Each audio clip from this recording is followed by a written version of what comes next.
안녕하십니까, 루트에너지의 윤태환입니다. 지금까지 총 5회차에 걸쳐 이레나의 세계 재생에너지 전망 보고서에 관한 이야기를 드렸는데요. 벌써 마지막 시간이 되었습니다. 여러분도 아쉬운가요? 오늘 이야기할 내용은 보다 혁신적으로 탄소 배출을 줄이기 위한 방법인데요. 조금 더 풀어서 말씀드리자면 가속화하는 데 필요한 종합적인 정책 패키지, 대규모 자원 이동 및 국제 협력 강화에 대해 얘기해보고자 합니다. 설명이 좀 길었죠? 그럼 좀 더 자세히 보겠습니다. 그럼 출발! 현재 전 세계는 기존 화석연료나 핵에너지에 의존하는 이 에너지 시스템에서 보다 혁신해야 되는 과제를 갖고 있습니다. 이 과제의 대안으로 글로벌 그린 뉴딜 정책이 떠오르기 시작했습니다. 또한 경제 위기와 기후 위기에 대한 우려가 커지면서 글로벌 그린 뉴딜 정책에 대한 관심은 점점 커가고 있는데요. 글로벌 그린 뉴딜 정책은 본질적으로 기후 목표 달성과 경제 개발 및 일자리 창출, 또 사회평등과 복지를 보장하는 것을 목표로 하는 종합적인 정책 패키지입니다. 자, 여기서 질문 하나 드리겠습니다. 우리가 에너지 전환을 해야 하는 근본적인 이유가 무엇일까요? 바로 모두에게 이익이 되는 보다 지속 가능한 경제를 만들어내기 때문입니다. 뿐만 아니라 화석연료의 사용을 억제하고 전환 과정의 고용 증가, 또 복지 향상을 통해 보다 긍정적인 효과를 만들 수 있기 때문입니다. 지난 5화에서 살펴봤지만 이 긍정적인 결과는 지역 요건과 국가 환경, 또 정책에 따라 정도의 차이가 발생합니다. 또한 각 나라마다 또 각 지역마다 기존에 있던 에너지 공급망의 어떤 적절한 수준, 나라마다의 강점, 기술이나 무역에 대한 의존도에 따라서 에너지 전환으로부터 얼만큼의 이익을 얻을 수 있는지가 모두 달라지게 됩니다. 이미 환경적으로 에너지 전환에 수월한 환경을 갖춘 국가들은 평균 이상의 긍정적인 효과를 누릴 수 있지만, 그렇지 않은 지역 및 국가들은 상대적으로 많은 이익을 누리기 더 어렵겠죠. 이들에게 에너지 전환은 어려운 도전 과제인 것이죠.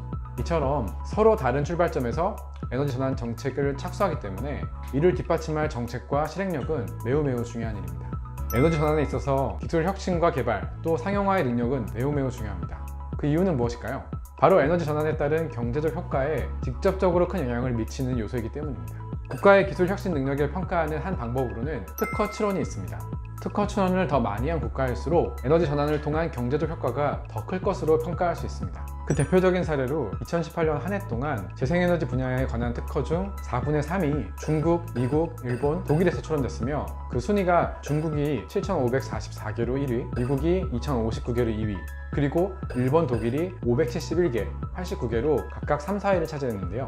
이는 결국에 에너지 전환을 통해서 더 높은 경제 효과가 기대되는 나라가 중국, 미국, 일본, 독일, 이 순서라는 얘기입니다. 에너지 전환 과정은 기존의 에너지 시스템, 또 새로운 시스템, 또 경제 및 자연 환경 등과 함께 복잡한 상호작용을 합니다. 따라서 에너지 정책은 이러한 요소를 모두 고려해야 합니다. 시스템의 유연성, 실행 정책, 그리고 분야의 통합과 연구개발 등 통합적으로 다뤄야 하며, 경제, 산업, 노동, 교육 등 다양한 분야에서 실행 가능한 정책을 포괄하는 종합 패키지가 되어야 합니다. 게다가 정책 수립은 아직 시작에 불과합니다. 이렇게 만든 종합 패키지를 추진력 있게 실행하기 위한 배포 방안까지 갖추어지고, 또 거버넌스 실행 체계까지 있을 때 비로소 에너지 정책은 빛을 발하게 되는 거죠. 성공적인 에너지 전환 요소로 기술 혁신과 에너지 정책을 알아봤습니다. 그리고 추가적으로 3가지 요소를 살펴보려고 하는데요. 바로 자금의 유통, 또 제도 강화와 정책 결속력, 그리고 국제 협력입니다. 자금의 유통은 에너지 관련 투자를 말하는 건데요. 재생에너지와 효율성 증대, 저장 및 온오프 그리드 전기와 같은 이 관련된 기술을 포함한 청정에너지 솔루션이 훨씬 더 많은, 그리고 지속적인 투자가 이루어져야 한다는 얘기입니다.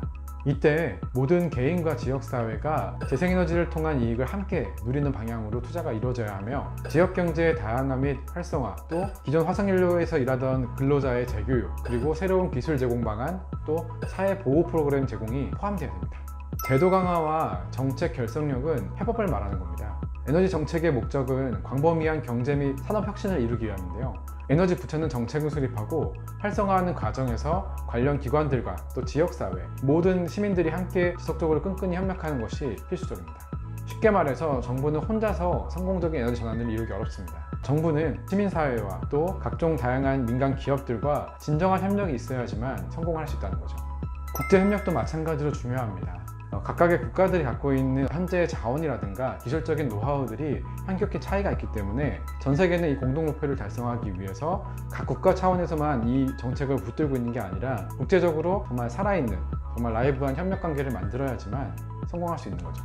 지금까지 얘기한 것처럼 성공적인 에너지 전환을 위해서는 우리 모두가 준비해야 하고 고려해야 할 항목이 정말 많은데요.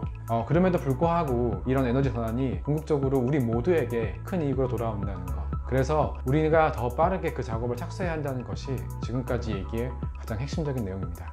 지금까지 6회에 걸쳐 이레나의 에너지 전환 시나리오 TES에 대해서 간략하게 살펴봤습니다. 여러분 어떠셨나요? 아직도 많이 어려우신가요? 이 TES의 궁극적인 목적은 전 세계의 탄소 배출량 감소를 통해 지구 평균 기온 상승을 1.5도씨로 줄이는 것입니다. 혹은 그것보다 더 낮추는 것이죠.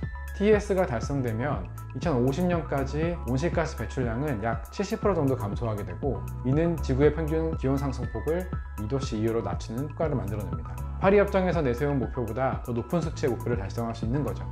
앞서 했던 시나리오와 이야기들은 결국 우리가 이 목표를 달성하기 위해서 어떤 노력과 정책이 뒷받침되어야 하는지에 대해서였습니다.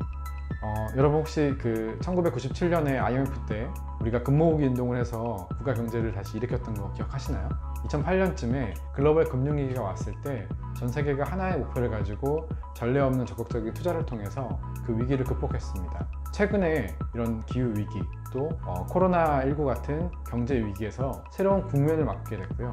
이 국면에서 전 세계, 또 각 지역, 또 정부와 민간, 나아가선 시민사회까지 우리 모두가 이런 에너지 전환이라는 하나의 큰 목표를 향해 적극적으로 나가야 하는 상황입니다. 가장 중요한 것은 그 목표로 나아가는 과정은 이미 시작되었고 한참 진행 중이라는 사실입니다.